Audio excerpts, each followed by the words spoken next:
할렐루야. 8월 17일 월요일입니다. 로마서 말씀 11장 1절부터 10절까지 말씀을 먼저 보겠습니다. 로마서 11장 1절에서 10절입니다. 그러므로 내가 말하노니 하나님이 자기 백성을 버리셨느냐? 그럴 수 없느니라. 나도 이스라엘이니요 아브라함의 씨에서 난 자요 베냐민 지파라. 하나님이 그 미리 아신 자기 백성을 버리지 아니하셨나니 너희가 성경이 엘리야를 가리켜 말한 것을 알지 못하느냐? 그가 이스라엘을 하나님께 고발하되 주여 그들이 주의 선지자들을 죽였으며 주의 제단들을 헐어버렸고 나만 남았는데 내 목숨도 찼나이다 하니 그에게 하신 대답이 무엇이냐?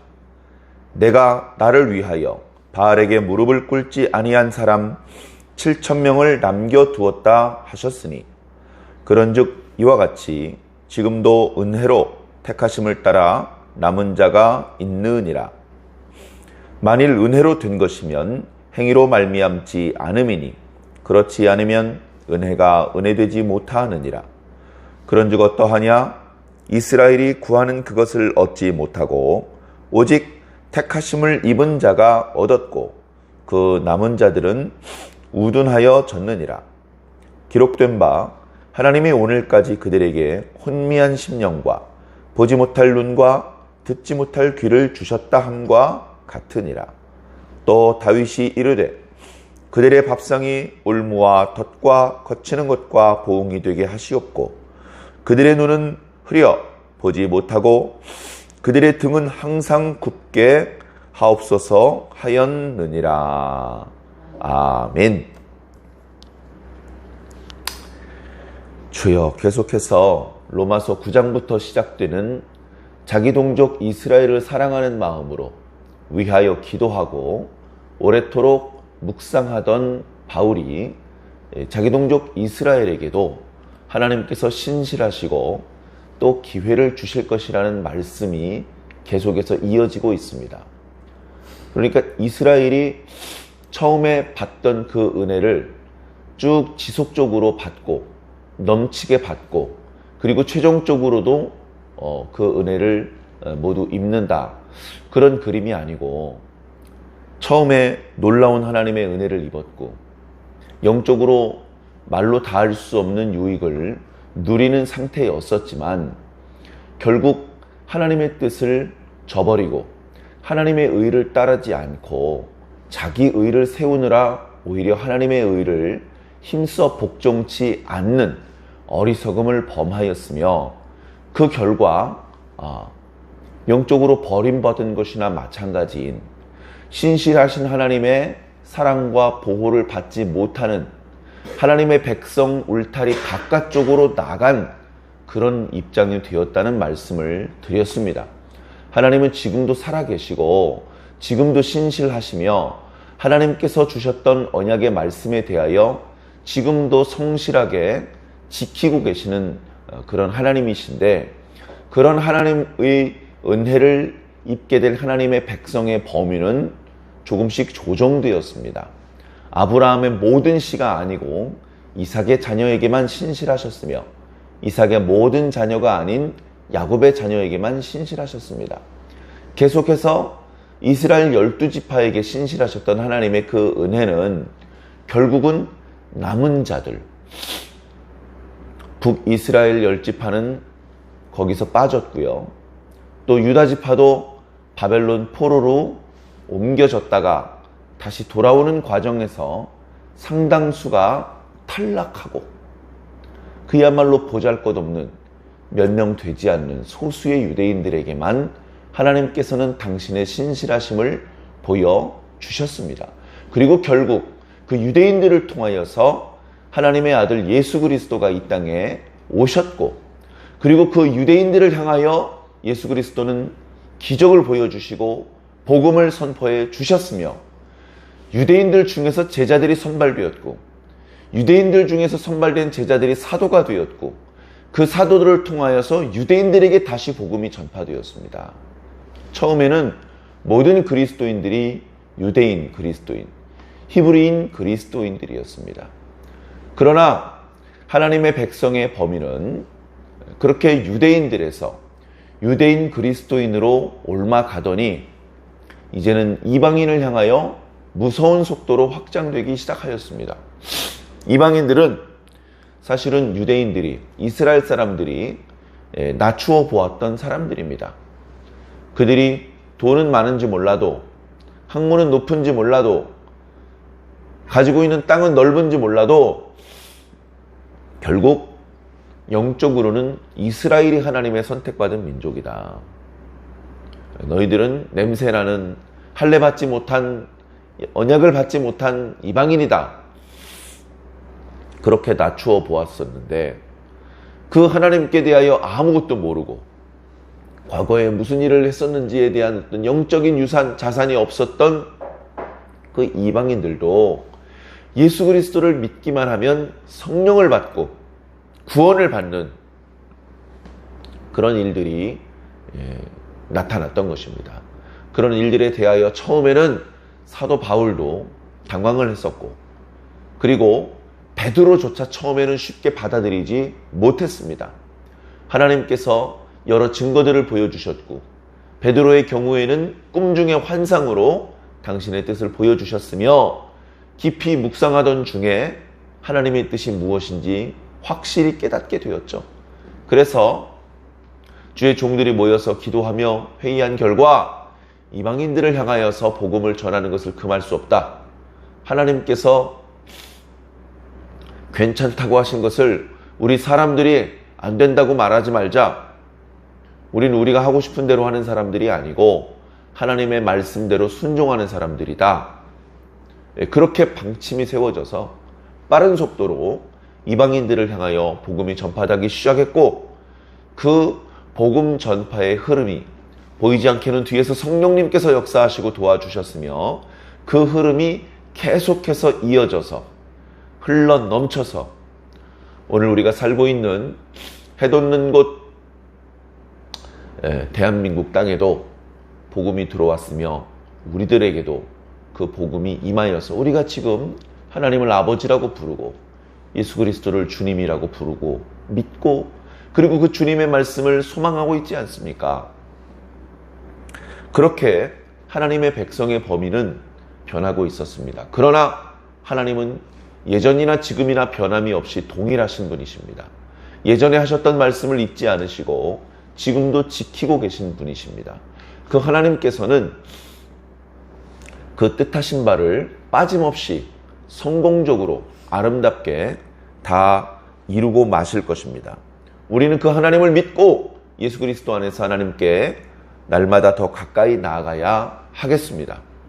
그러나 오늘 말씀에서 사도 바울의 관심은 이제 이스라엘입니다. 어떻게 보면 오늘날 신약교회 대부분의 성도, 이방인, 그리스도인 우리들에게는 조금 관심이 없는, 우리에 대한 이야기가 아니네, 이렇게 생각하실 수도 있습니다. 그러나 성경에 기록되어서 오늘날 우리들에게까지 전달되었다면 이 말씀을 함께 읽고 이 말씀을 함께 묵상해 주시는 것이 필요한 일인 줄로 믿습니다. 오늘 말씀 첫 구절에 하나님께서 자기 백성을 버리실 수 있는 것이냐? 여기서 자기 백성은 이스라엘을 말하는 것이죠. 이스라엘, 특히 유대인들을 말하는 것이죠. 당시 몇몇 유대인들을 제외하고는 대부분의 유대인들은 예수 복음을 거절하고 오히려 예수 복음의 역사들을 박해하는 그런 역할을 하고 있었음에도 불구하고 동족이기 때문에 영적인 관점에서 사랑하고 그들에게도 하나님의 구원과 은혜가 미치기를 바라는 그런 심정에서 이 말씀이 증거되고 있는 것입니다. 하나님께서 이스라엘을 버릴 수 있는 것이냐? 그럴 수 없다. 이렇게 사도 바울은 확신하고 있습니다. 그렇게 생각하는 이유가 두 가지가 있습니다. 하나님께서 이스라엘을 아주 버리셨다면 지금 현재 예수 그리스도를 믿는 이스라엘 사람들은 없어야 된다. 나를 봐라. 나도 이스라엘의 사람이다. 나도 아브라함의 씨다. 나도 베냐민 지파다. 봐라. 이스라엘을 아주 버린 게 아니다. 그 수가 많지 않다고는 하지만 지금 분명히 예수 그리스도를 구주로 영접한 이스라엘 사람이 존재하고 있지 않느냐. 하나님께서 당신의 백성을 버리지 않은 것이 확실하다. 두 번째 증거는 엘리야 때의 이야기를 예로 들어 설명하고 있습니다. 엘리야 때 영적으로 매우 암울한 시대였습니다. 엘리야는 북왕국 이스라엘 지역에 있던 선지자였는데요. 당시 북이스라엘을 다스리던 왕은 아합 왕이었습니다. 이스라엘 역사 전체를 통틀어서 가장 악한 왕이라고 해도 이상할 것이 없는 그런 나쁜 왕이었습니다. 특히 경제적으로, 군사적으로, 정치적으로는 수완이 있었는지 모르지만 영적으로는 최악의 왕이었다 말할 수 있을 것입니다. 그런 아합 왕의 시대에 가장 위대한 선지자 엘리야가 활동하고 있었습니다. 그런데 엘리야가 아합 왕이 끌어들인 바알 종교, 그 종교의 선지자 850명을 모든 사람들이 보는 앞에서 죽였습니다. 그것은 엄밀하게 말하면 경합을 한 것이죠. 너희 선지자들과 너희들의 신이 센지, 나와 내가 섬기는 여호와 하나님이 센지 겨루자. 그래서 지는 자가 오늘 죽자. 그렇게 경합을 벌였습니다.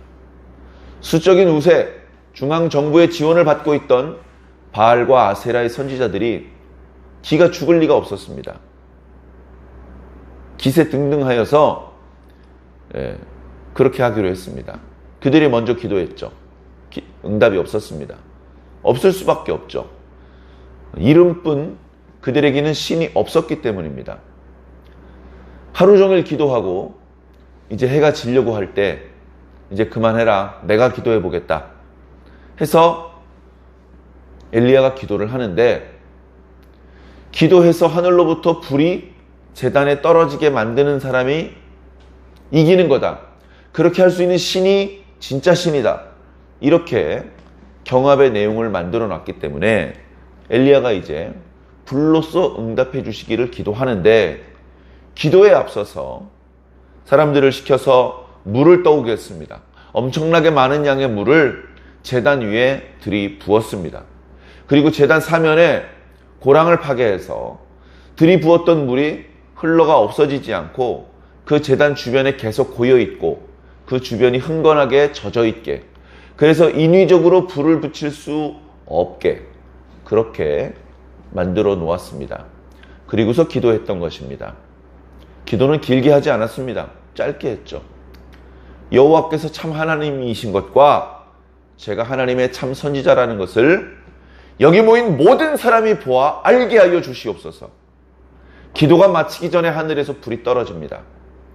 매우 강한 불이 떨어져서 거기 있는 제단에 있는 제물들을 1시간 또는 2시간에 걸쳐서 태운 것이 아니고 순식간에 다 태웠으며, 그 고랑에 아직도 출렁출렁 흥건하게 많았던 그 물들까지 한꺼번에 다 말려버리셨습니다. 핥아버리셨다라고 증거하고 있습니다. 당신의 강력하신 능력과 살아계심을 모든 사람들 앞에 보여주었습니다. 갈팡질팡하던 북이스라엘 사람들이 아하! 엘리야가 믿는 여호와 하나님이 진짜 하나님이시고, 저기 저 바알과 아세라의 선지자들이 믿으라고 주장했던 바알신 같은 것은 없는 것이구나 눈으로 보아 알았습니다. 엘리야가 기도를 마치고 큰 소리로 백성들을 향해서 호령했습니다. 저기 저 바알과 아세라의 선지자들을 죽이라! 백성들이 눈으로 보았기 때문에 엘리야 선지자의 명을 따랐습니다. 그래서 그 선지자들이 한순간에 다 죽임을 당했죠.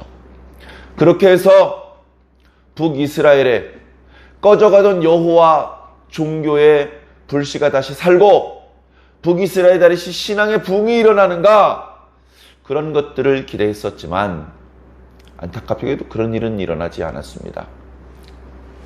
엘리야의 기도 덕분에 3년 반 동안의 가뭄도 해결되었습니다.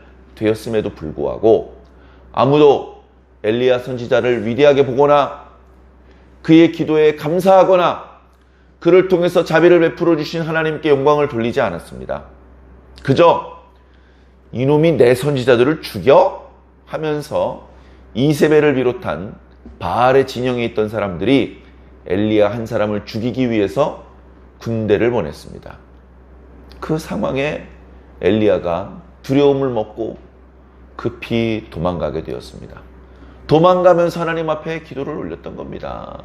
상황이 처절하고 급박한데 엘리야가 농담으로 기도했겠습니까? 기도의 내용이 하나님께 이스라엘을 고발하는 겁니다. 하나님, 저 이스라엘을 보십시오. 저 이스라엘이 이번에 하나님께서 보여주신 놀라운 능력과 은혜 때문에 다시 정신을 차리고 하나님을 섬기는 민족이 되기를 바랬었지만 저 이스라엘을 보십시오. 저 이방 여자 이세벨의 말을 따르고 있고 저 바알 종교라고 하는 어리석기 이를 데 없는 이방 종교를 따르고 있습니다. 그 이방 종교에 몸과 마음이 팔려서 더 이상 여호와 하나님을 섬기지 않고 하나님의 이름을 부르며 기도하지 않고 하나님의 선지자인 이제 나까지 죽이려고 그럽니다. 이제 북이스라엘에 여호와 하나님을 믿는 신앙의 씨가 말랐습니다. 매우 안타깝고 죄송스럽습니다만 하나님, 이제 저를 죽여주시옵소서. 저 할례받지 못한 이방인 그리고 저 바알을 믿는 사람들의 손에 의해서 죽임을 당하고 싶지 않습니다. 차라리 하나님의 손에 의해서 제 영혼이 거두어지기를 소망합니다. 목숨을 걸고 기도했어요. 장난의 기도가 아니죠. 그 기도에 대하여 하나님께서 응답을 주셨습니다. 그 응답의 내용은 위로의 내용, 칭찬의 내용, 사랑의 내용, 용서의 내용, 권면의 내용이 아닙니다. 오히려 그렇게 하나님께 대하여 절대적이었고 충성스러웠던 엘리야를 책망하는 말씀이었습니다. 네 이놈, 내가 지금 무슨 소리를 하는 것이냐? 내가 나를 위하여 바알에게 무릎 꿇지 않은 사람을 7,000명이나 남겨놨다. 너 혼자라고? 웃기고 있네. 너 말고도 7,000명이나 더 있어. 북이스라엘 사람들이 다 하나님의 백성의 자격을 상실한 것이 아니라 7,000명이 남겨져 있다는 겁니다. 누가 남겼습니까? 엘리야가 남겨놨습니까? 하나님께서 당신 스스로 남기셨습니다. 그 7,000명은 어떤 사람들입니까? 율법을 온전히 지킨 사람들입니까? 조상 때부터 대대로 하나님께 공로가 있던 가문입니까? 그런 설명 없어요. 그들이 돈이 많은 사람들인지 가난한 사람들인지 과거에 무슨 공로가 있었는지 지금 현재 율법을 온전히 지키고 있는지 그런 설명 없습니다. 오히려 그들은 율법을 온전히 지키지 못하는 분위기 속에서 살고 있습니다. 오히려 그들은 하나님께 공로가 없고 이미 오랫동안 바알 종교에 의해서 병들어 있던 이스라엘 사람들이기 때문에 그렇게 하나님께 대하여 간절하고 그 믿음과 열심이 특심할 수 없는 그런 분위기 속에 있는 어쩌면 지극히 평범한 이스라엘 백성들일 뿐일 것입니다. 그들이 하나님의 남겨진 백성 7,000명에 포함될 수 있었던 것은 율법을 온전히 지켰기 때문이 아니고 그냥 하나님의 무조건적인 은혜 때문이었던 것입니다. 그것을 오늘 말씀에도 말씀해주고 있습니다. 자, 과거 엘리야 때 그런 영적인 암흑기에도 하나님께서는 7,000명이나 남겨놓으셨다. 그와 똑같이 지금도 사도 바울의 시대죠. 지금도 하나님의 백성이 남아있다. 은혜로 택하심을 따라 하나님의 백성이 남겨져 있다. 하나님의 백성의 씨가 마르지 않았다. 지금도 있다. 누구 중에서? 이스라엘 민족 중에서 있다. 이스라엘 민족 중에서. 이방인들 중에서는 계속해서 하나님의 백성의 범위가 확장되고 있습니다. 그것은 이미 사도 바울이 증거한 바입니다. 그런데 이스라엘 백성 중에는 더 이상 전파가 안 됩니다. 매우 안타깝고 동족을 사랑하기 때문에 더 마음이 고통스러웠지만 그것이 현실이었습니다. 그럼에도 불구하고 사도도 모르는 어딘가에 하나님께서 남겨놓으신 백성이 분명히 있다. 그 백성은 율법을 온전히 지켰기 때문이 아니다. 율법의 행위로 말미암지 않고 은혜를 따라 택하심을 입은 하나님의 백성들이 이스라엘 중에 남겨져 있다. 그런 확신으로 지금 말하고 있습니다. 하나님께서 자기 백성 이스라엘을 버리셨느냐? 그럴 수 없다.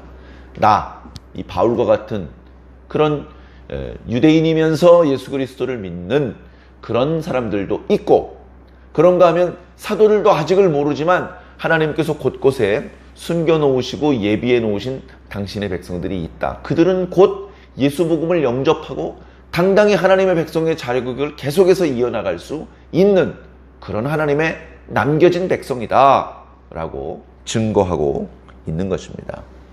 자, 7절 보겠습니다. 그런즉 어떠하냐? 이스라엘이 구하는 그것, 이스라엘 대부분의 민족이 바라는 그것, 하나님의 백성들이 누리는 축복, 그것을 얻지 못하였다. 모든 이스라엘이 그것을 얻은 것은 아니다. 누가 얻었습니까? 이스라엘 백성 중에서 오직 택하심을 입은 자만 얻었다.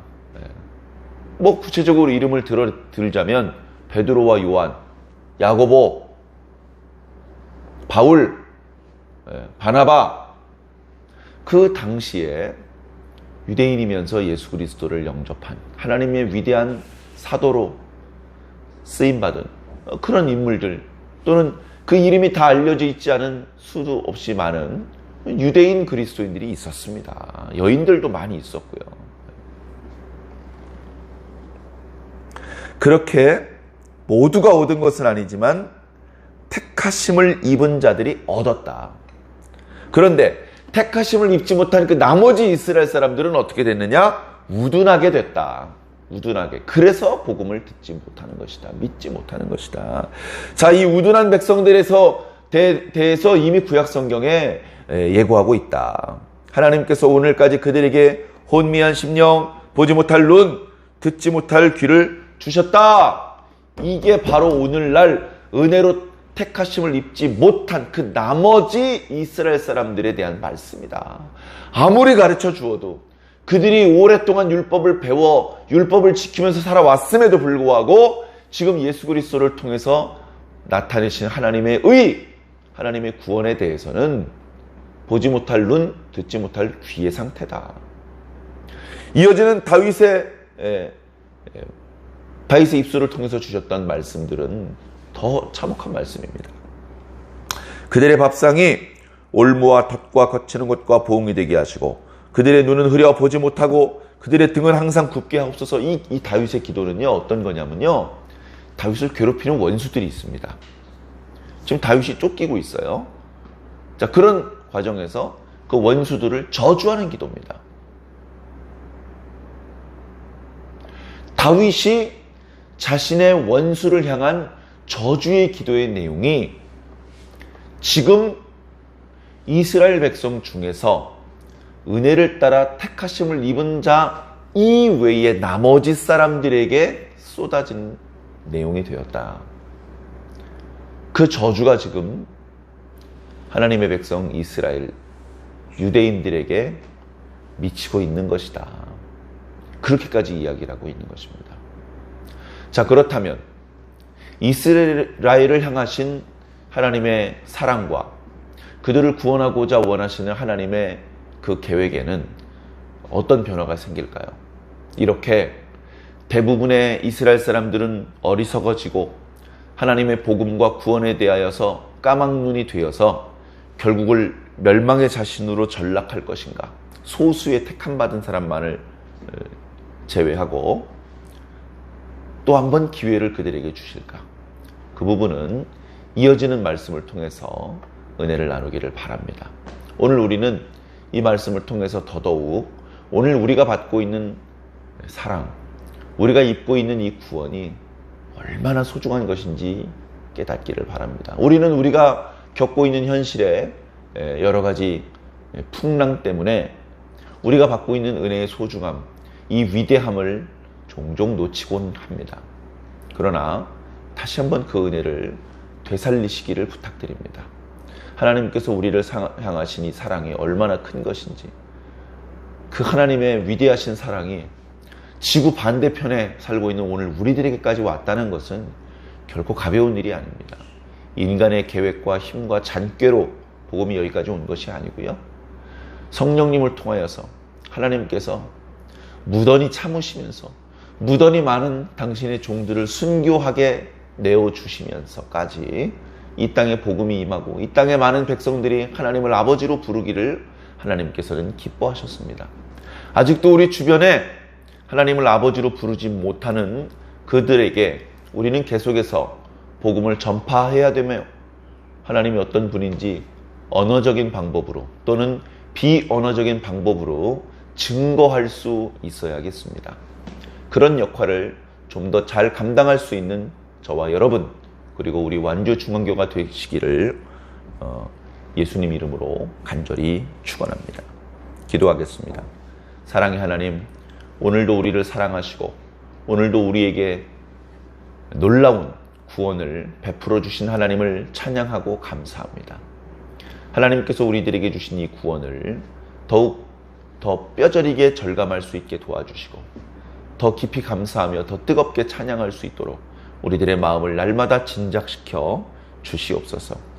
동족 이스라엘을 향한 하나님의 사랑과 구원을 소망하던 사도 바울의 말씀을 통하여서 거꾸로 이방인이나 다름없는 우리들에게 주신 하나님의 구원의 위대함이 보입니다. 고마우신 아버지 하나님, 이 구원을, 이 은혜를 소중히 여기며 잘 간직할 수 있게 도와주시고 우리 주변에 아직도 이 은혜를 받지 못한 자들을 향하여서 이 은혜를 잘 증거할 수 있는 당신의 도구로 오늘도 쓰임받을 수 있도록 인도하여 주시옵소서. 홀로 큰 영광 받아 주옵시기를 살아계신 우리 주 예수님 이름으로 간절히 믿고 기도하옵나이다. 아멘.